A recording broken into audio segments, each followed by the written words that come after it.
Well,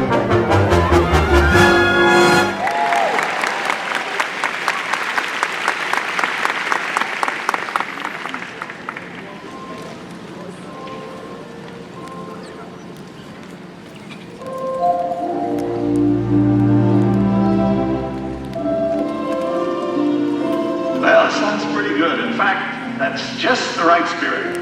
Our songwriters, Dick and Bob Sherman of the Walt Disney Studio.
Officer of the Walt Disney Company, Bob Iger.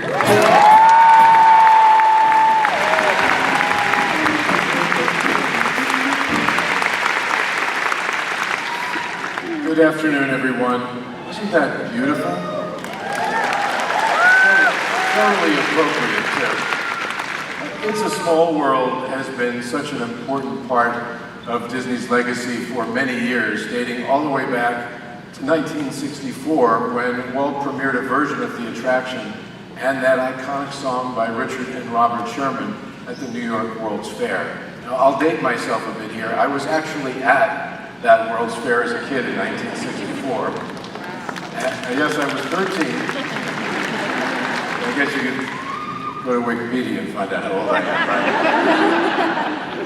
right? But ever since then, It's a Small World has held a special place in my heart. I think it's hard to overstate the impact of the Sherman brothers, not just on Disney, but on the entire world. From Mary Poppins to The Jungle Book to It's a Small World, they composed so many beloved Disney classics and have captured the hearts of generations of people around the world. Now today, we're especially honored to be joined by 2 of Richard's children, Greg and Vicky, and 4 of his grandkids. So how about a special applause?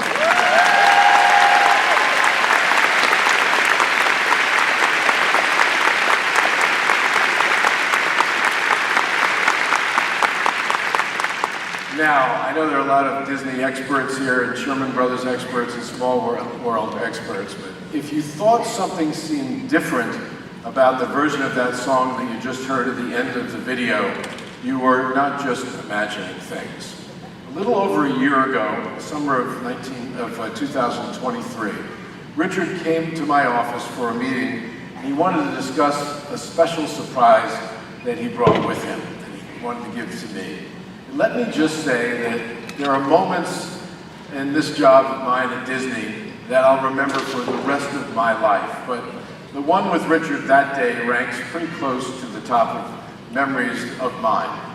And Richard came to tell me that he had written a new verse to It's a Small World, and I still get the chills thinking about those lines that he shared with me. So before we start the show, I want to leave you with that special moment that I shared with Richard last year. He'd be so happy to know that even as he approached the end of his life, he was still creating magic that brings joy to all of you, the biggest Disney fans in the world. So take a look. It's a world of laughter, a world of tears. It's a world of hopes and a world of fears. There's so much that we share. And it's time we're it's a small world after all. There is just one moon and one golden sun, and a smile means friendship to everyone. Though the mountains divide and the oceans are wide, it's a small world after all. Mother Earth unites us in heart and mind, and the love we give makes us humankind. Through our vast, wondrous land, when we stand hand in hand, it's a small world after all. Fantastic. Fantastic. You are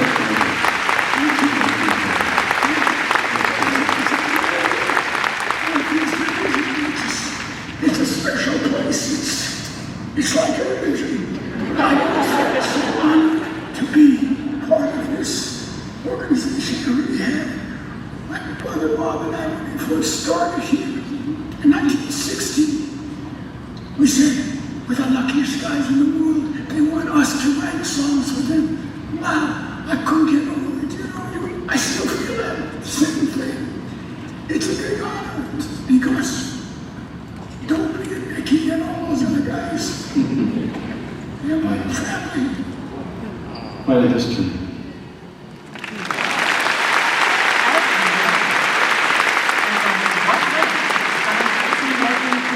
Sherman.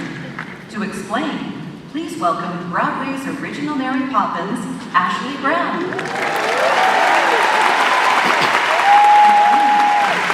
Latin on Broadway, Michael James Scott. And the fellow D23 singers.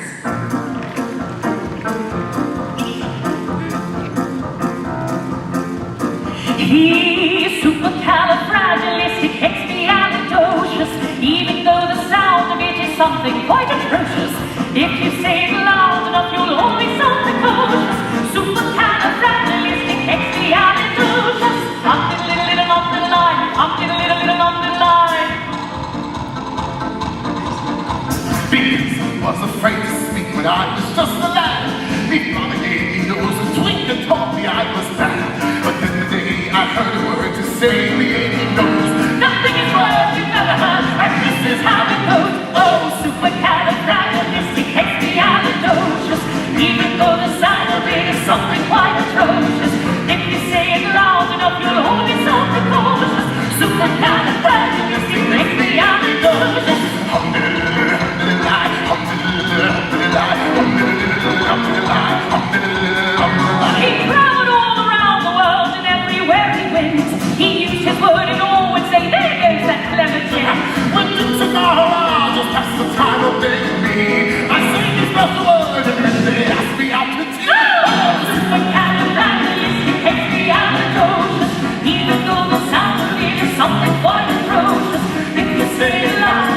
always something good.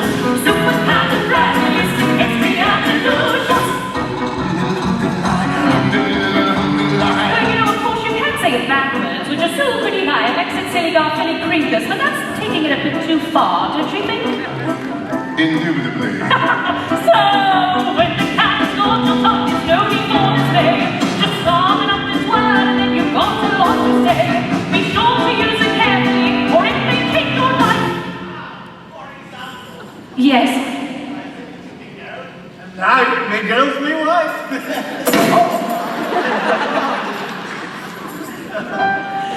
She's supercalifragilisticexpialidocious. Supercalifragilisticexpialidocious.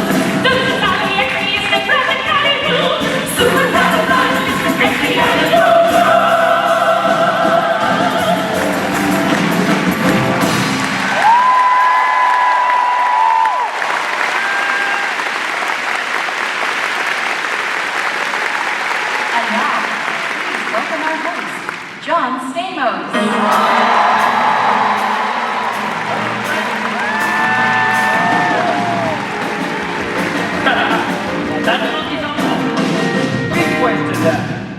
Thank you very much. I'm so happy to be here. God bless you all the Disney fans. Where's my Disney adults? Where are you? Stand tall. And let's hear it for Ashley Brown one more time, and Michael Scott, Jake Scott, and the Melody. Welcome to this musical celebration of Richard Sherman. And you guys all have a front row seat. This is a very special day. You know, 6 years ago, I hosted the Sherman Brothers Hollywood Songbook for the Motion Picture Academy. And it was truly one of the greatest moments of my life. Standing next to Richard, we're going to show that, was, there he is, look at that. That's so beautiful. I was just overwhelmed and with this deep sense of awe, this deep sense of gratitude. I could feel that I was in the presence of a living legend and an international treasure. A man whose songs remind us that the importance of resilience, human connection, and the endearing beauty of this small, small world. Richard's legacy of 1,000 great songs they're not just nostalgic, they are lifelines. They offer us enchantment and optimism that are crucial to our well-being. It's almost as if that he knew when he was writing those songs that we need them more now than we did back then. They're sort of like time-release tunes. And they guide us. They guide us in this world as it continues to grow. Our lives may feel a little less melodic without Richard's vibrant presence, but we know that his music will always be there for us to lift us up. It's sort of like a musical comfort food. But with this incredible legacy comes a responsibility, a chance for us to help preserve and pass on this beautiful gift. So I'm going to make a promise, and I hope you all will join me. Let's make sure these unforgettable songs live on and on. Let's share them with the future generations so the spirit of the Sherman Brothers music continues to inspire, entertain, and just be with us forever. The way to do that is by keeping their melodies alive, by celebrating the music they've given us, which will ensure that our lives and their influence will endure until the end of time. To help share our celebration of Richard M. Sherman, here are a few of his most treasured collaborators. Please welcome acclaimed film producer and Disney legend Don Hahn.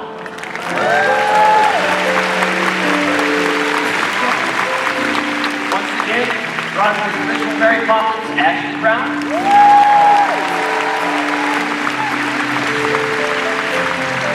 Renowned animator and Disney legend himself, Floyd Norman.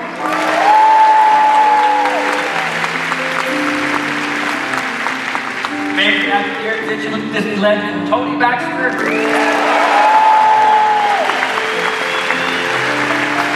And the president of Marvel Studios, Kevin Feige.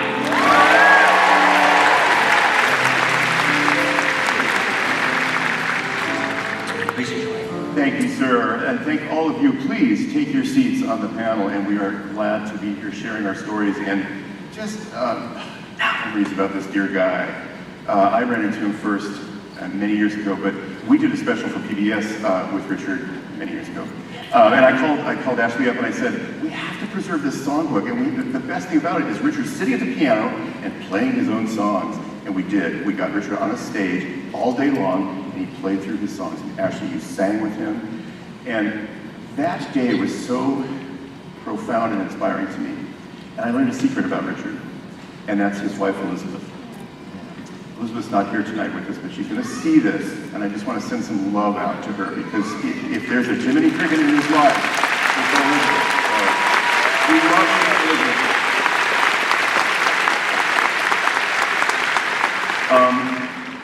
So, that day when we recorded that special, you sang a song, which I so appreciated, and it's a song that Richard wrote for the 60th anniversary of Disneyland. And it's a song that is just so touching and like this beautiful pop ballad. And I know it's in the middle of the day right now, but the song's called Kiss Goodnight. And I thought if we're lucky, we do happen to have a piano, I've been told. Oh, and, I didn't even see it there. No, it's here. And he does have the music. And would you be willing to share that with us right now? I would love to share this. Ashley Brown with A Kiss Goodnight.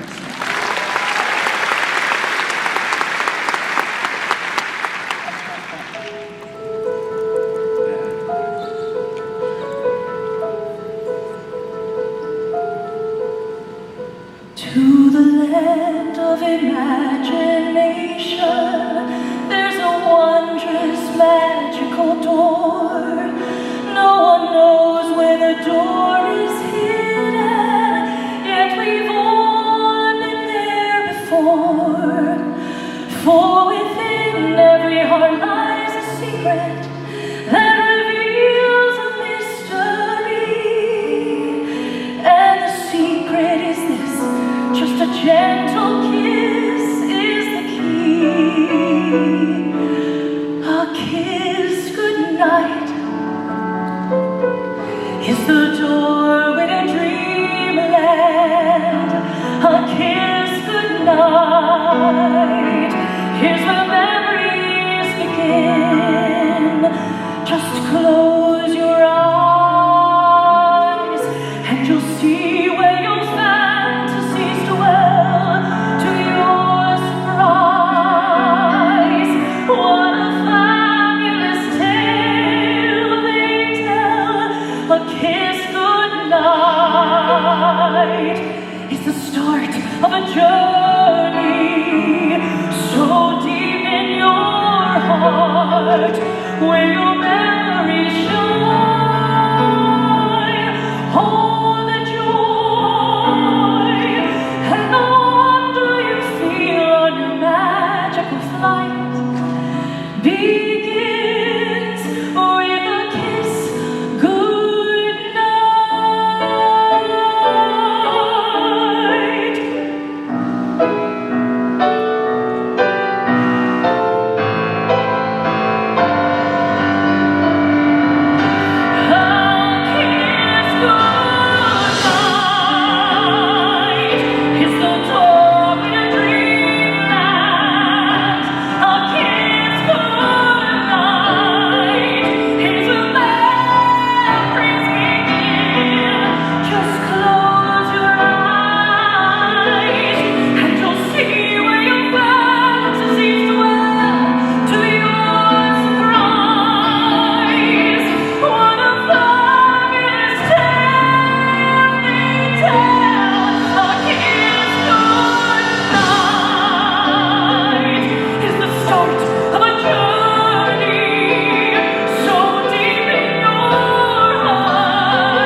Paxton Brown. Wow. I think we all need a few minutes. I know, I definitely, you saw me, I was starting to go, and I'm like, nobody came here to see that.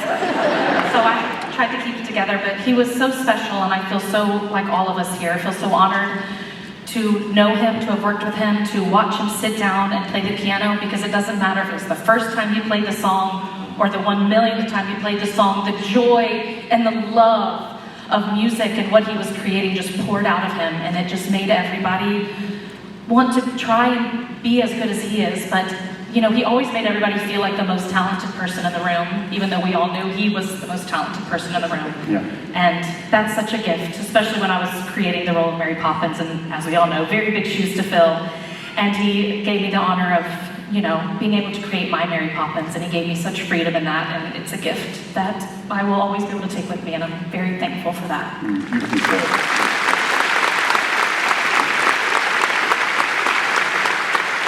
I think the one thing that unites us all here, and many of you, is central to Disney, and that's storytelling.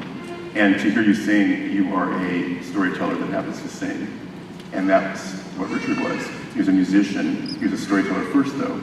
And I think that's what we all are trying to attain, is that level. It's what unites us as a company, as a culture, and to hear you perform that is just so beautiful. So thank you. Well, thank you. Thank you. Appreciate that so much.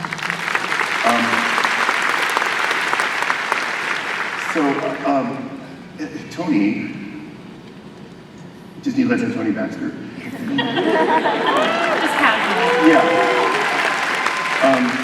So you virtually grew up at Disneyland. And you got an early appreciation, maybe before any of us, of what music can contribute to an experience. And I think you have an understanding of that, maybe, that none of us really do, to the point of trying to record things in the park when you were a kid and whatever. What was that to you? What was that experience of kind of having Richard's work revealed to you, and as you kind of grew into all the work that you've done for this place? Well, like all of you, it's revealed to me as the biggest fan in my neighborhood, and my trusty tape transport. That's for you, Richard. I would make treks to Disneyland where it was illegal to tape anything. Yes. And so you had to put them in a Disneyland bag, yes, and then go to the monorail station and get back into the park like you bought something earlier in the day, and then so the TV room was the grand prize, and that. Oh, so no one had recorded it or released it or anything? Yeah, and the fact that Ashley's on the stage here, you get a kick out of this. You missed my favorite lyrics from Supercalifragilistic, and that was, would Jimmy Johnson meet his mother in the refreshment stand? Because I recorded the movie in the drive-in, and of course they would interrupt the most poignant moments of, such important values that. Yeah. So, but if you had ever told me that I was going to go from that level of loving these people and their music to where they were friends, one of my favorite memories was Richard coming up for his 85th birthday with Elizabeth to the cabin, and they didn't know what they were getting into, and they spent the whole weekend there. And it was just an incredible thing. Elizabeth, I loved her dearly, and she was such a fan for my neighborhood hibachi steakhouse. And every year, she would demand that Richard bring her down to get the free chicken dinner that came with your birthday month. That'll be awesome. This is the kind of people that they were. They just were real people, and who just happened to be able to create incredible and fantastic things.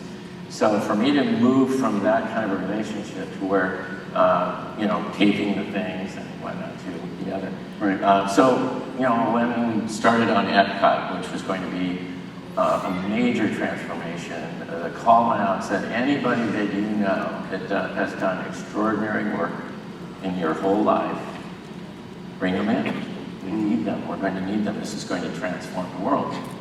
And the first thing I went to, I still have that tape recording today, but just for old time's sake. But they changed my life from the moment they came on the scene. And so I called them up, and they were thrilled, and they came in, and they created 3 very distinctly messages, as you say, storytelling that took you to a different place. Right.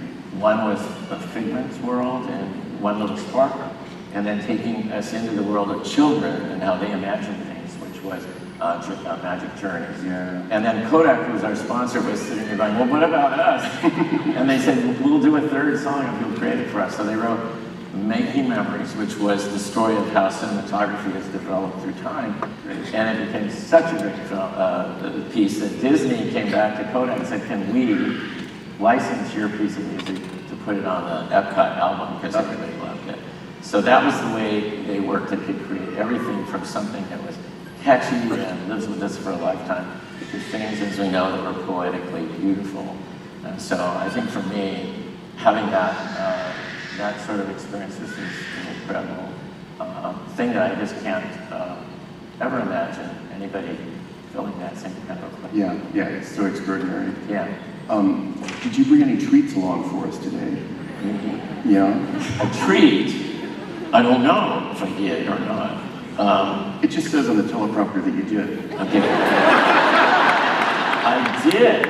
I mean, we all love a treat. Yes, Yeah. all right. We're hoping it's So, I think a lot of you do know this music and these amazing experiences because the music, like when Walt brought them in, I later realized to write the Tiki Room, it was to describe what the Tiki Room was. And just an aside on that, I asked Richard one day, what makes a great song? How do you get to that point? Because he'd written 3 for us that worked, and he said, when we're in sync with the reason why that song has been created or what it's fulfilling, it almost helps write itself. Because we know all the things it has to fulfill and do, and we go out of that first meeting into a euphoric state where we get together. And I think what we're going to hear right now are some of the ones that absolutely take us all there, both emotionally and musically. Oh, let's take a listen. Yeah.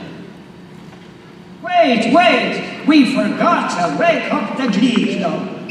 In the tiki room, in the tiki room, all the birds sing ones and the flowers bloom. In the tiki room. Miracles from molecules surround us everywhere. There are miracles from molecules in the earth, the sea, the air. Man has a dream, and that's the start. He follows his dream with mind and heart. When it becomes a reality, it's a dream come true for you and me. So there's a great, big, beautiful tomorrow shining at the end of every day. There's a great, big, beautiful tomorrow, just a dream away. Magic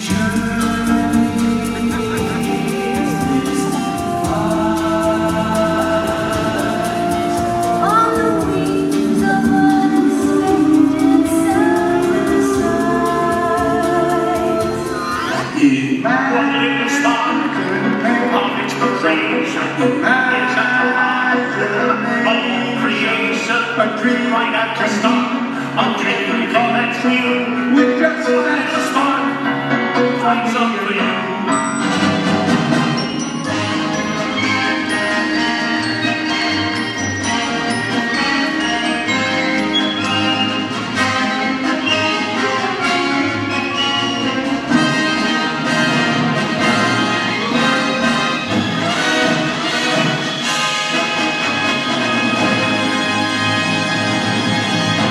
And when we're making memories, happy days can reappear. Look at the birdie. Wow.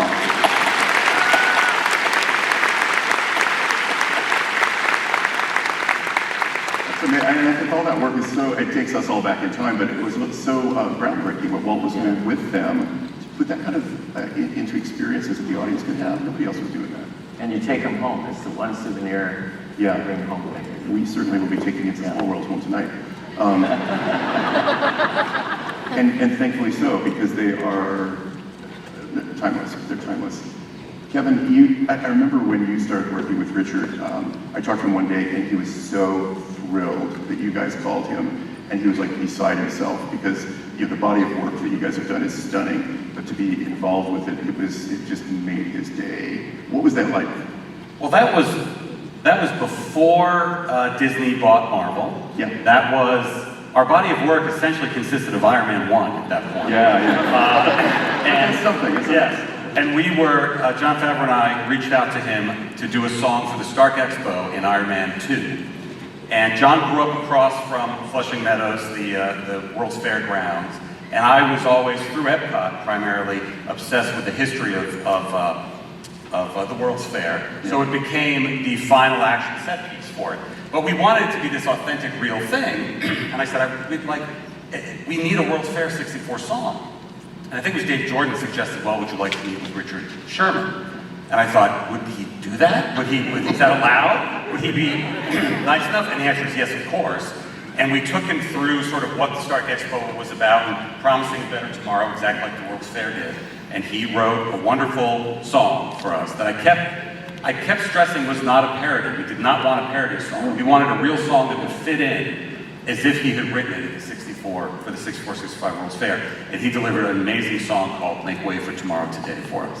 It's so smart, and I think we brought that along with us today for you to show. Let's take a look. This is the first play. Now, picture this. This is the opening. This is the one there are many ways of playing this thing, but I'm going to play it the first way. The way I visualize it would be opening Iron Man 2, where you have a montage, a visual, excitement, a choir. Visualize my voice is a beautiful sounding choir that's singing in great harmony. Okay? With that, we go on. Oh, bright new morning is coming. We can wait for tomorrow today. Yes, and tomorrow's a morning. Tomorrow, a great new day.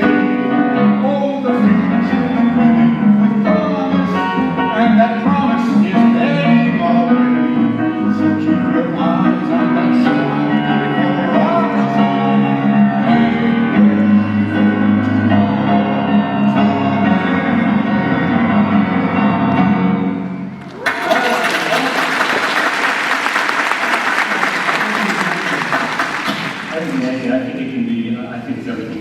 I think it all has to have excitement, sincerity, and also genuine feel that it's positive. There's nothing sardonic about it. I don't know if this has been in you, because you haven't gotten to do this type of thing for a while, but it's so fully formed and realized and authentic. And, it's very innocent. It's authentic enough that we can play it and actually maybe pull on the heartstrings of the audience. I want to. There was a time, you guys are too young to know this, but people really do believe in happy endings. And they believed that tomorrow was going to be better, and everything was wonderful. They weren't cynical. A lot of cynicism in the world today.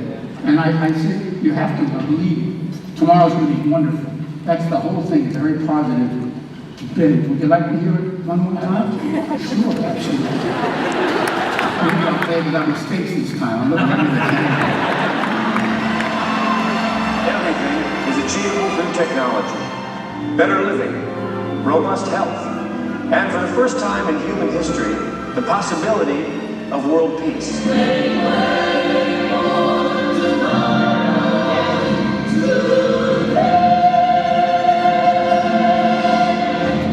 That's right. It's a great idea.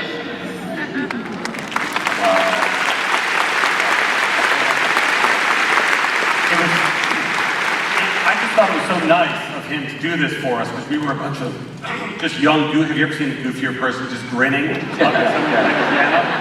That was us. Yeah, but it must have felt like we won the lottery, because and what's really smart about what you guys did is it is sincere and authentic, and it comes across. Even to hear Richard say, we can really move the audience with this to some optimism is so inspiring. And of course, he's apologizing the whole way. It was a very special time, and then very soon after that, Disney bought us, and another dream came true, and here we are today. Yeah. Lucky us. It's great.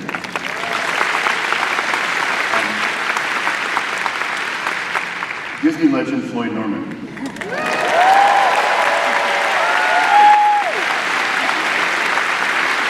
Thank you. Yeah. So you collaborated with Richard on a book called Kiss Goodnight, based on that beautiful song that Ashley did, and Adriana, your wife, did some beautiful color styling on it. So you got to work. Thank you, Adriana. So working closely with Richard is great, but your history with Richard perhaps goes back further than any of us. You're still a young man. You just recently celebrated, if I may say, your 89th birthday, so happy birthday.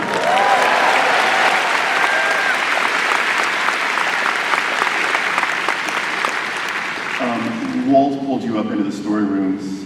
You had been at the studio training and things. You were on the lot when Mary Poppins was made. You were pulled up into the story rooms to help contribute to story on Jungle Book.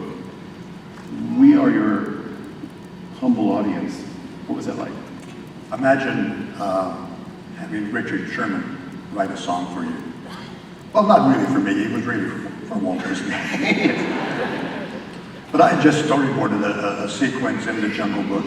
This was summer of 1966. Yeah. Walt was sort of satisfied with it, but he said, we need a song. And I said, we don't have a song, and Walt said, don't worry, I'll have the Sherman Brothers write a song for you. Would you believe that before the week was out, we had a song? Really? Before the week was out, we had the song Trust in Me, written by Robert and Richard Sherman. So cool. And I want to tell you that working with Richard and Robert Sherman was a sheer joy. It wasn't a job, it wasn't work, it was just pure pleasure. And I feel that I'm such a lucky guy to have been at the Disney studio at that incredible time, to be able to work with Walt, to be able to work with Richard, and to be able to, and then eventually share this with the world. So I feel like I'm a very lucky kid to have had this incredible opportunity. You know, I work in animation, and there are a lot of fun guys who work in the animation department, but there's nobody more fun than Richard Sherman. I've never met a man who was more optimistic, more positive. Richard was just sheer happiness and joy, and he made you feel happy.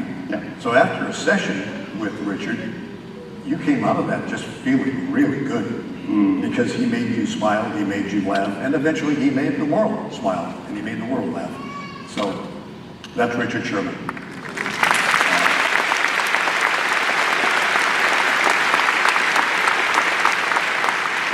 It's an incredible legacy, not only for Richard, but for you too. So to have you share those thoughts is really amazing. I think we all kind of aspire to be like you, which is a clunky segue into actually a song from Jungle Book. And I think we can all celebrate. And I just thank you to all of you guys and girls for sharing your thoughts about this really special man.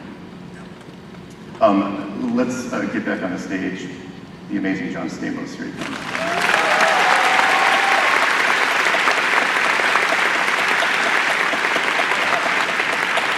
Wow, that's so cool seeing that stuff. Thank you for showing us. This is so beautiful today. Yeah.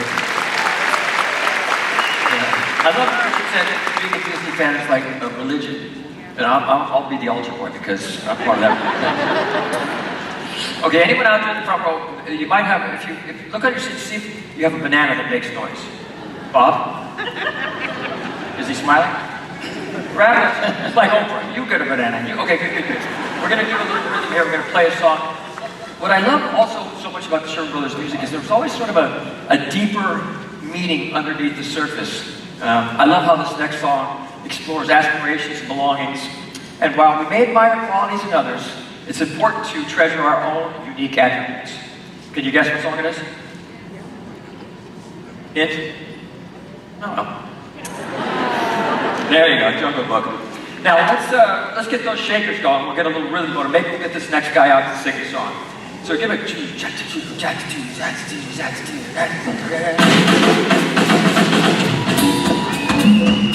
All right. I want this guy to sing.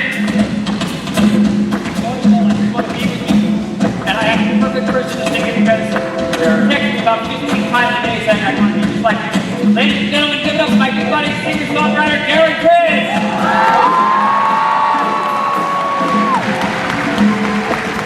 Alright, here we go, this song.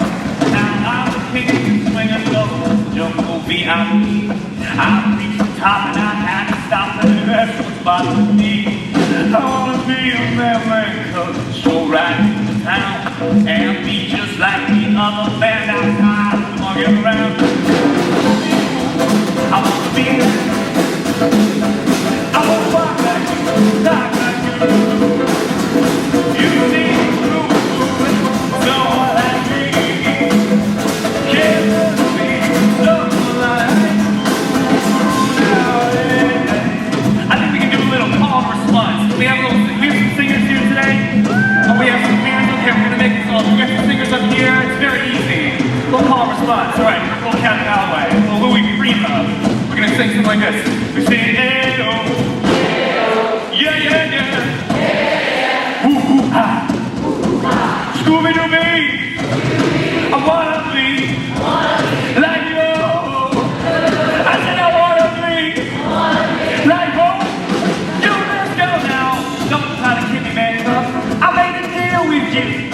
What I desire is man that fire will make my dreams come true. Now give me that secret man cup. Come on, give me a clue. Give me a power of man's flower. So I can be like you, oh, baby. I wanna be like you. I wanna walk like you, talk like you. You say it true, if you like me. Can't run with me, someone like you. Can't run with me, someone just like you. One more time, can't run with me, someone like you. I wanna be like you, Stamos. Hit me, like you. I said, you're.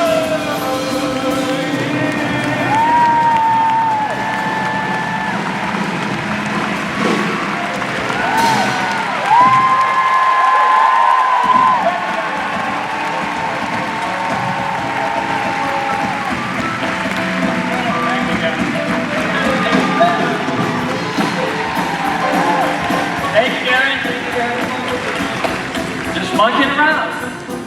Thank you all very much. Kevin, Tony, Floyd, Ashley. All right.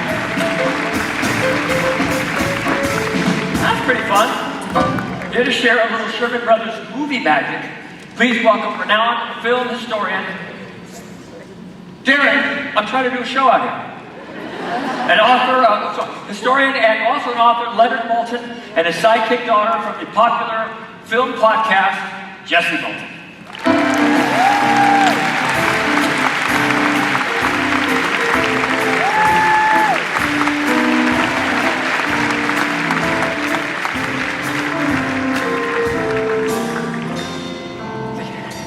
Someone didn't listen to directions. They want us to sit at the end. They want us to sit at the Off end. you go, come on. You gotta watch them like a hawk, This guys. is why you have kids. Thank you so much, John. And hi, everybody. I've been saying that we are the second stage of grief, denial. Richard is not gone. He could never be gone because he is I can't even say was, I'll just start crying. One of the most incredible people you would ever meet in your life. Ever. And Jessie has known him her entire life. Because what started as just an interview assignment when I was working for Entertainment Tonight became something more, and we became very close. He became like a member of our family. But I knew it was going to be special when I went up the walkway of their Beverly Hills home, Elizabeth and Richard's home, and rang the doorbell, and I heard bang, bang, bang, bang, bang, which was rigged for him by his lifelong friend Milt Larson, who proprietor and founder of the Magic Capital. We also have to say we are representative of all of the Maltins today. My mom is here. She was also very, very close. Queen Alice, if you follow anything you do, we know we call her Queen Alice. God, it was so special. It was just so special. Well, we had great experiences because we traveled with them, we dined with them, and we didn't just have formal interview-type conversations. And if there was a piano in the room, Richard was going to play it. It was going to happen. And it never gets old. So one day we were talking about Mary Poppins, as we often did, and he said, well, you know, Bob and I wrote a number of songs that got cut, that were intended to be in the film. I said, like what? He said, well, we had a song for Admiral Boone. Jessie said, how did it go? He raced to the piano Let me show you. and proceeded to sing and play Admiral Boone for us. How lucky can you get? I'm sorry, I have to stop myself from crying. I really, really am. Now, statistically, Yeah. he and his brother won 9 Oscar nominations. And they won 2 Academy Awards the same night for the score and the song from Mary Poppins. But statistics don't really tell the story about the staying power of their work. You know, they represented so many aspects, so many facets of Disney, and they were in such synchronization with Walt in terms of that upbeat outlook, you know, that optimism that the Disney exuded. And yet they could write in the style. They could. I hear you, kid. It's, you know, one of the things, you'll just keep hearing us say Richard was magic because he was magic. And I have to thank, because our friends are here too, Howard Green, who you'll hear a little bit about later. That dam's great, let me tell you. If you know Howard, you know that he's an angel. You're an angel, Howard. When I found out that I was pregnant, the very first thing I wanted to do was tell Richard, because it's something that we always talked about and joked about. And he and I would sing Stay Awake together, because I said, did you write that so that all moms could sing it to their kid? And he said, pretty much. And we would just, we'd sing it to each other all the time. You know, when you're sitting with Richard and he goes, stay awake, don't rest your head. And you just think, oh, that's the, okay, I will love you forever. And it does tend to get kids to calm down, just a hint. It does help. I'm with you when my 2.5-year-old's screaming back there somewhere. But when I was pregnant, we went and we told Richard, we had lunch together. Howard made sure we had lunch, and I told him, and we hugged and we cried. And then when my baby was born, my daughter Daisy was born, and there too, we knew she's not going to remember this, but we had several occasions where they got to meet and snuggle, and he sang to her, and I have pictures of her and Greg Sherman. Now with the magic of home video and iPhones and such, we have video proof that they met. And I'll also say, I got a tattoo for Richard about 10 years ago here. And he said, aren't you supposed to do that when someone's dead? I said, I wanted you to be able to see it. You know? I figured why he would kiss it whenever we were together. Yeah. think about all the people that they worked with also. They wrote for, or from the Beach Boys to John Williams, Maurice Chevalier to Louis Armstrong, Julie Andrews, Angela Lansbury, Kenny Loggins, the great Louis Prima, and Irwin Kostal. Yeah. It's an incredible lineup. And speaking of collaborators, here's an actor who quite literally stepped into Richard's shoes. The wonderful Jason Schwartzman got to spend time. Did he not? I thought he did such a fantastic job as Richard. And part of it in the movie is that he captures Richard's joy. And when Richard would play the piano, he had this little bounce, and you'll see Jason could do that too. And such a performance. Hi everyone. I wish I could be there with you in person, but I'm with you in a shared love and appreciation of one of my heroes, Richard Sherman. Once upon a time, I had the honor of playing Richard in a movie called Saving Mr. Banks. In fact, this is one of the outfits that I wore in the film. It's very red and very tight. It was an unforgettable moment in my career, and it introduced me to an incredible songwriter who would soon become a dear friend. It's an experience I will always treasure. Now, as we told the backstory of how Mary Poppins flew from the pages of P.L. Travers' books into the hearts of moviegoers, we were blessed to have Richard by our side. He was there every day on set. In fact, when I would do the scene sitting at the piano singing, he was across the room, literally, pumping his fist, conducting me, encouraging me. And I remember one day, I had a question about a certain chord voicing, And I asked him if he could show me how he did it. And he came over, he said, "Can I sit down for a second?" And about an hour later, he was still there, only this time the entire room was singing along with him, all of the songs from Mary Poppins. Gigantic men, grips with cargo shorts and tattoos of snakes and things on their legs, weeping, crying, tears of joy. Everyone on our set, hugging. And it was one of the most amazing days of my life to see that everyone really does want to sing along, and the power of music and the way it does unite us. Getting to know Richard Sherman, it started to become clear what was at the heart of all that wonderful music he and his brother Robert composed. Joy. If you listen to the music and the lyrics of the Sherman Brothers, there really is a genius at work. Their songs are filled with innocence and fun, nostalgia and love, yet it's all wrapped up in a cleverness and a unique sophistication, a complex composition. If I'm ever in a room with a piano in the corner, I think to myself, Richard would be at that piano right now playing, lighting up the room, bringing us all together. That's what's so special about D23, uniting us as fans and celebrating our love of Richard.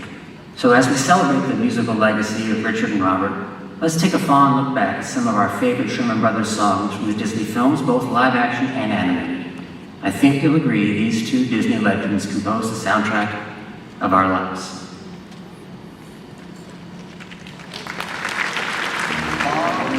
Fortuosity, lucky chances, fortuitous little happy happenstances. I keep smiling 'cause my philosophy is do your best and leave the rest to fortuosity. Wake it up, tell me I'll stop with luckies. Wake it up, willy-nilly sailing away. It's only bobbing along on the bottom of the beautiful briny sea. What a chance to get a better view at the plants and creatures of the deep. Love all his monkey shines, every day is Valentine's. I love the monkey's uncle and the monkey's uncle, they for me. They for me. Choo-choo-wee, choo-choo-wee, choo-choo-choo-wee. A sweetness as lucky can be. Choo-choo-wee, choo-choo-wee, choo-choo-choo-wee. Good luck for a walk when I shake hands with you. Come on, let's crawl, gotta crawl to the ugly ball, to the ball, and the happy time we'll have there. One and all at the ugly ball. Which beds and race is the finest in Paris? Which beds possess the longest pedigree? Which beds get to sleep on velvet mats? Naturellement, the aristocrats. Why cry about that? Enjoy. No, enjoy. Oh, each moment is a treasure. Enjoy. That's better, enjoy. We're travelers on life's highway. Enjoy the trip. Each lovely twist and byway. Each bow and deep. I reach into the sky and touch the star.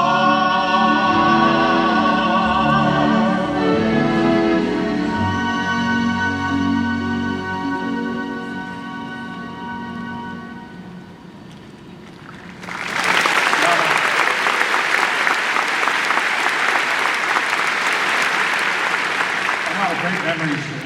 I have to tell you, I had a very small wedding at our house, and just a couple of friends, Richard and his amazing wife Elizabeth, were there. And as he walks in, he says to me, "Would it be okay if I played a few songs?" And I, of course, said, "No, why would I want that?" And then he did. And let me tell you, if you're trying to figure out a way to get in with your in-laws, that's the one. That's the way forward. Good grief. How? They were just incredible. Yep. How did they do that?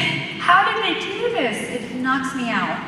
Walt Disney was always looking for new talent, both sides of the camera. That's how he found the Sherman brothers, in addition to our next two very special guests. They made their American big screen debuts for Walt Disney. One of them had already made a film with their father in England. One of them had been introduced to all of us by none other than Rodgers and Hammerstein. They went on to great careers. They're still enjoying great careers and great lives. But they started with the Sherman brothers and Walt Disney. Please welcome to the stage Hayley Mills and Leslie Ann Moore.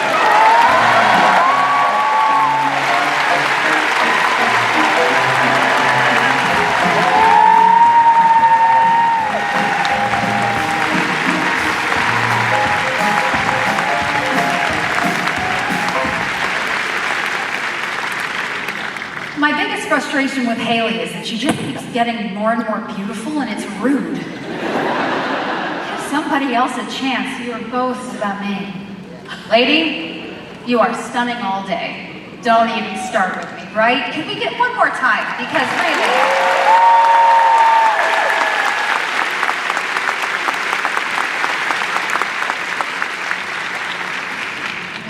It's kind of overwhelming having these women here with us. All right, Leslie, tell us your first experience with Richard Sherman and his brother Bob. Okay, so I was 18 and a half when I was asked to come out and to do a big screen test for The Happiest Millionaire. And I had to learn 2 songs, I had to learn some choreography and a couple of scenes. And even though I had come directly from Broadway, where I'd been singing, dancing, and acting for 4 months, I was terrified, totally terrified. But Richard and Robert made me feel so incredibly comfortable. Their warmth, specifically Richard, was so engaging and warm and welcoming. And I got the job. Then as an adult, Richard and I were both in, are both in, it's hard to talk about that, the Academy of Motion Picture Arts and Sciences. And they have screenings there every week, and I would go to the screenings, and Richard would go as well. And it was always such a joy to see him. What was interesting to me was every time I saw him, I would feel back into that 18-year-old girl that I had been around him the very first time. He was so lovely and so fun and so warm, and yeah, I adored that man.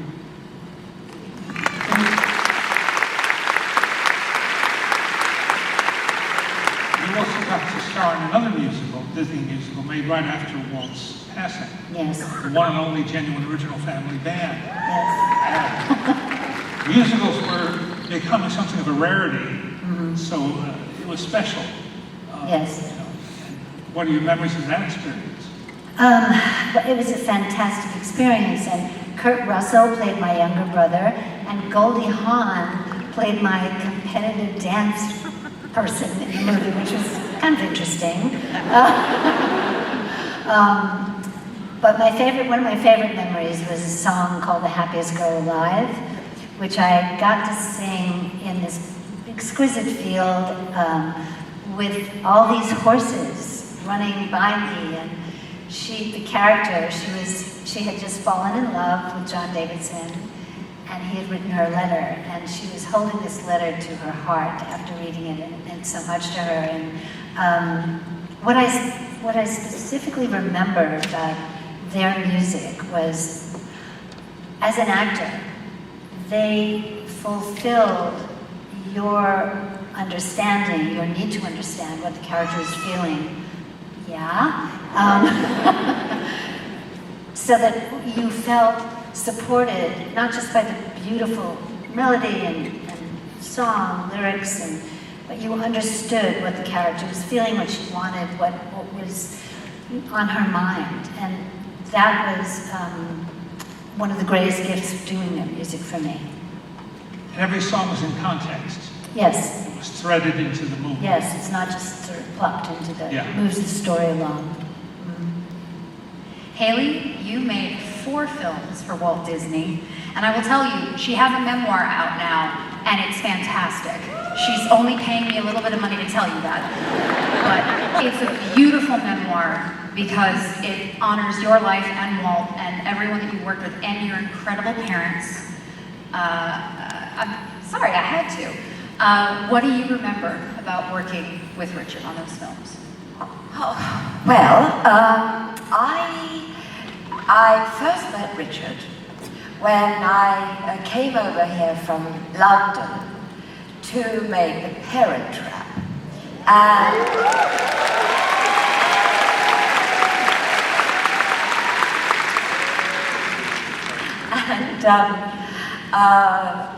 I went up to Walt's office. He said, I want you to meet 2 very important people. And I went into Walt's office, and there in the office, standing by a baby grand piano, were these 2 extremely attractive young men. I was delighted. I was 14. They were absolutely charming and made me feel very, very welcome. And Robert was the quieter of the 2 and lovely, and Richard was more ebullient. And he came up to me and he said, hey, Hayley, hi. I said, hi. And he said, we're going to play for you the song that you're going to sing in the movie. I said, good, great. And he said, now we're going to sing it for you, but of course you will sing it much better than us. Which was patently untrue. So he sat down at the piano and started banging out, if that's not a rude way of putting it, the tune of Let's Get Together. And they sang it, both of them, with all their heart and soul, extremely well. And at the end of it, they made me laugh. And that was the first time I'd heard that song. And Richard was warm and lovely and all-encompassing, as everybody has said. He made you feel that he was a human being who was doing exactly what he wanted to do. He knew that he was really good at what he was doing, and it was his special purpose, and he was a happy man, and it was very infectious. They both were. They were both lovely. Now, the second memory of them was the day that I had to record the song. It was in the recording studio at Disney Studios, and I was very nervous. And I said to them, I am very nervous because I'm not a singer. And Richard said, oh, he said, don't worry, you're an actor. So act being a singer. It was very good advice. So I did. And I've done it all my life.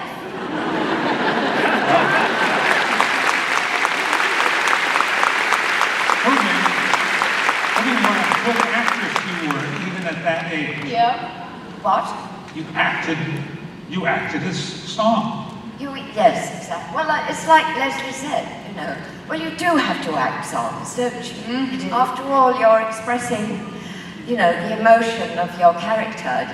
You have to act it. It's funny you should say that, Hayley. Funny you should say that you have to act to sing, and that you 2 be together, having the same feeling at the moment. Let's Get Together was a big hit song upon the film's release, and you certainly made an impression singing with your twin. And since you're here, and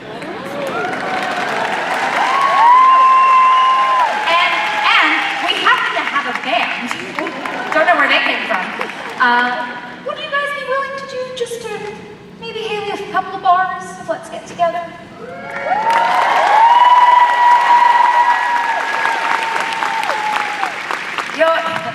You mean you're acting me to act like a singer again? Yes. Yes, that is what I'm doing. Yeah, I'm acting like her twin. Okay. No, I've always avoided it. I've avoided it for years and years and years. And it's a long time since I've done any singing. Besides, to be perfectly honest, I could only possibly do it if I had, if I had my twin to sing with. I have good news for you, my friend. Leslie. Leslie, please. Yes. Go on. Go on. I mean, you sing so much better than I do. I mean, you were in actual musicals, and I was just in movies with songs. Go on. All right. This is for Richard.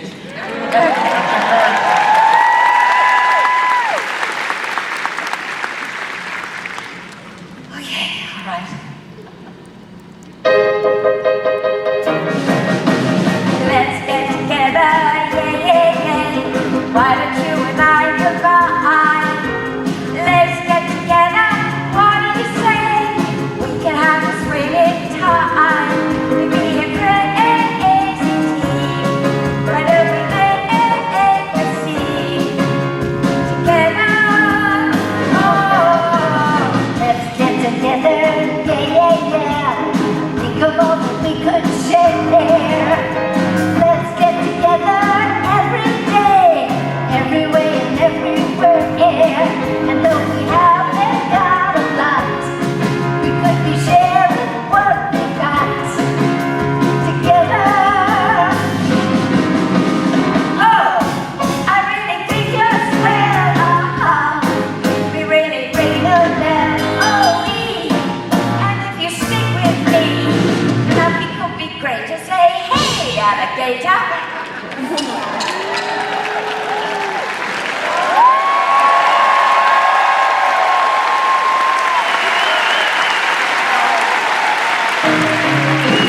Let's get together, yeah. Two is twice as nice as one. Let's get together right away. We'll be having twice the fun. And you can always count on me. A person to some we will be. Let's get together, yeah.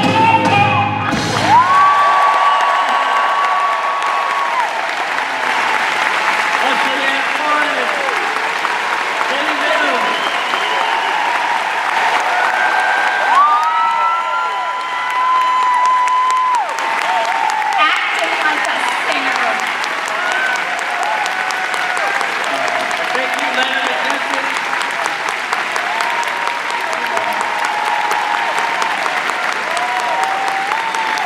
Yes, thank you. Oh, now it's no secret that Richard was a bit of a showman. In fact, his brother said that every time he opened the refrigerator, the light came on, he would do 20 minutes.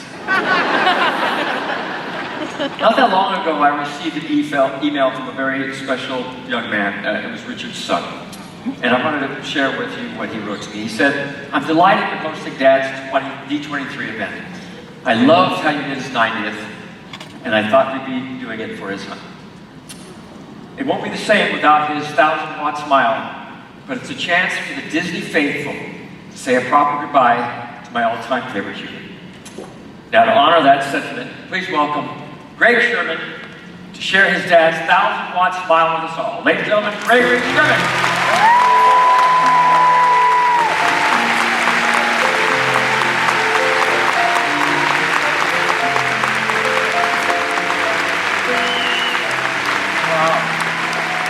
Dad would have loved it. What a spectacular tribute. All these beautiful testimonials and legendary performers. My father was a phenomenally talented songwriting genius. I think that's pretty obvious. But I must tell you, as his only son, I want you all to know, Richard Sherman, the man, was even more amazing. So I wanted to say a few thank yous. First of all, to the Walt Disney Company for making that beautiful short film, The Last Verse.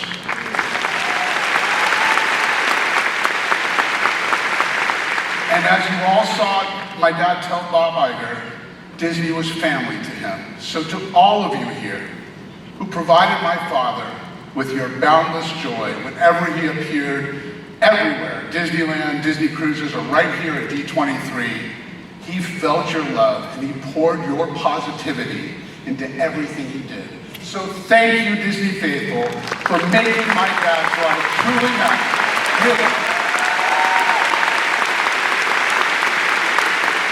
Now, how about our extraordinary host, John Stamos? The man with the largest heart and even larger Disneyland sign in his backyard. I want you to know, he's not just a gifted actor, performer, and as you just saw, drumming virtuoso. Easy for you to say. But John is an equally phenomenal writer. I want you to know every word John has said about my dad today came directly from his soul. I want to thank you, John. It's an honor to call you a friend. Our musical director right there, piano man Richard Allen, has once again shown us he's the best in the business. The Richard Allen Trio.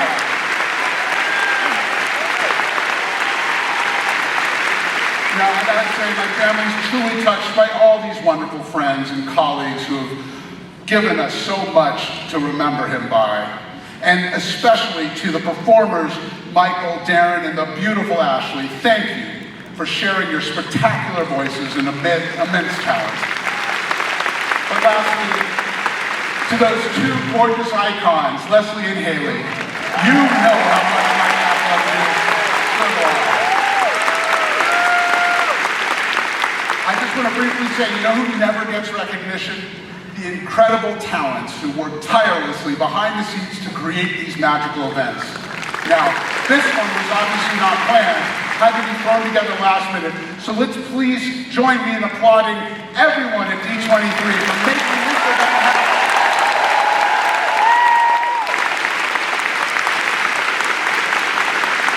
Now, the Sherman brothers were often asked, what comes first, the words or the music? And the answer was, the idea.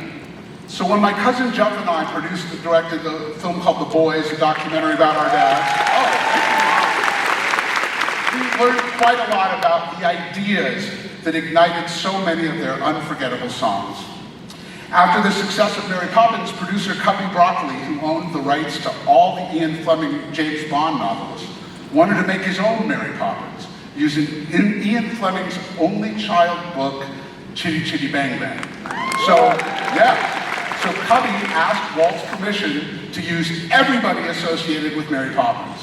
Well, my dad and uncle were the only ever staff songwriters in the history of the company, but Walt graciously let them out of their contract so they could go make Chitty. Sadly, when they came back to the studio, Walt was gone.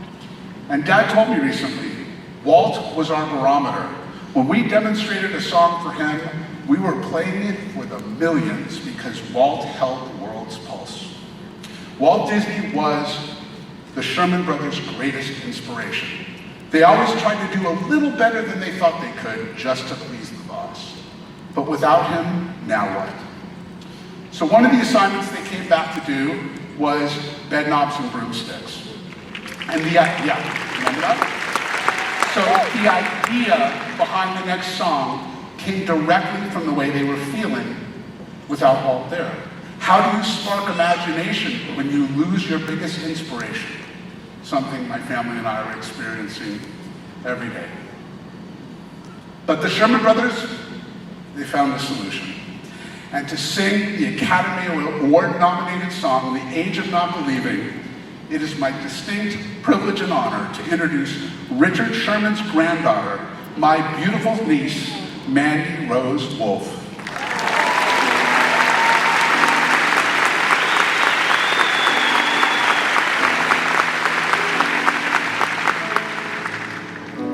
When you rush around in hopeless circles, searching everywhere for something true, you're at the age of not believing, when all the make-believe is through. When you've set aside your childhood heroes and your dreams are lost upon a shelf, you're at the age everything, and worst of all, you doubt yourself. You're a castaway where no one hears you, on a barren isle in a lonely sea. Where did all the happy endings go? Where can all the good times be? You must face the age of not believing, doubting everything you ever knew, until at last you start believing there's something wonderful in you.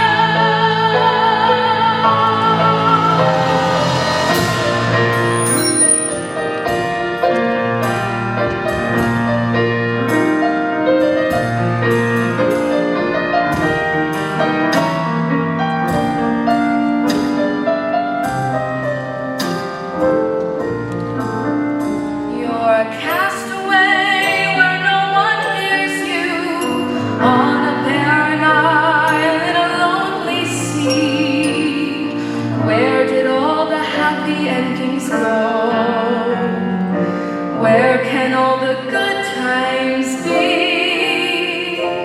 You must face the age of not believing, doubting everything you ever knew, until at last you start believing there's something wonderful, truly wonderful in you.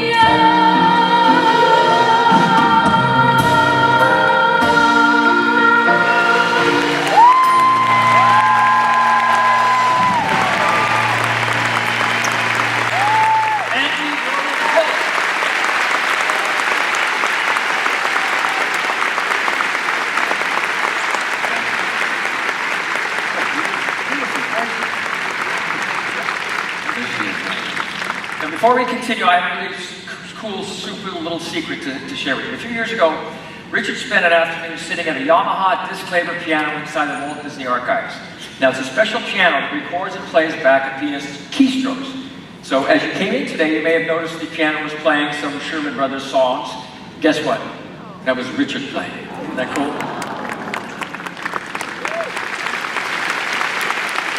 Here's something else that's really cool. Exactly 60 years ago this month, Walt Disney's live-action masterpiece, Mary Poppins, premiered at Hollywood-famed Grauman's Chinese Theater. The film was Disney's crowning achievement as a filmmaker, and a triumph for Richard and Robert Sherman, whose first ever films garnered them 2 Academy Awards. Mary Poppins is arguably one of the most original, most beloved Hollywood musicals of all time. Now, I would like all our incredible talent to come out and help us sing the final song out here. So please welcome back our friends Andy, Floyd, Andy, where are they? Ashley,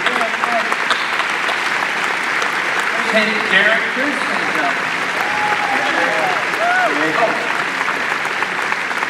the Melody 23 singers. Richard, you're doing a great job. Now, when Richard was a little boy, his dad made kites from scratch, and the boys would fly them. So let's give our pal Richard a proper Sherman family salute with a rousing sing-along so loud, so swaying, and so boisterous that Richard and Robert can hear it high above the kites. We ready? All right. We have words? Who's going to start? Oh, good. With tuppence for paper and strings, you can have your own set of wings. With your feet on the ground, you're a bird in flight. With your chest holding tight to the string of your kite. Oh, let's go fly a kite up to the highest height. Let's go fly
reflects on the musical legacy of the Sherman Brothers.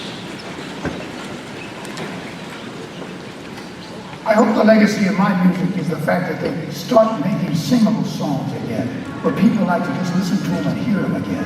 Because that's but the one thing that my brother Bob and I tried to do with all the songs, the hundreds and hundreds of songs we wrote over the many, many years, is to give people a little joy, a little happiness, a little lilt. And I think that's what we wanted to do with every one of our songs. So if our songs, if the songs that I play today, and the ones that I've played over the years that you've heard, have given you that kind of a lilt, and kind of an optimistic feeling about life, that life is good, I'd be very happy. That would be my legacy.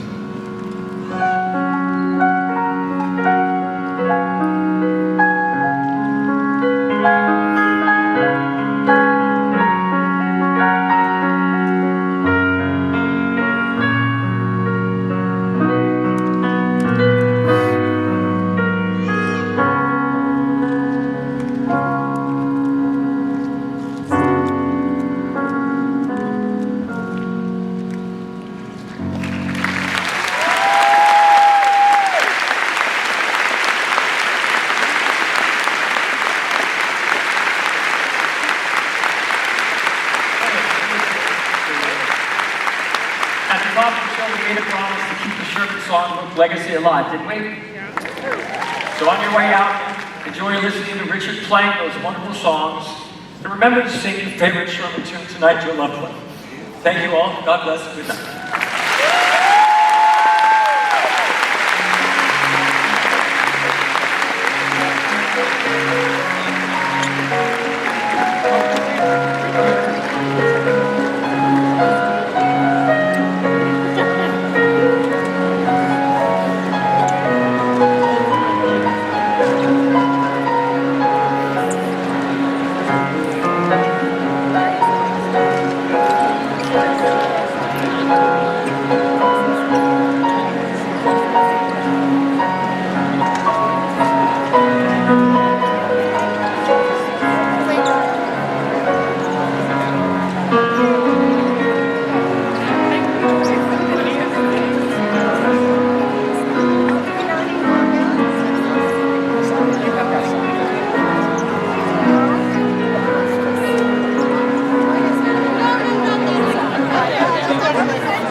So good.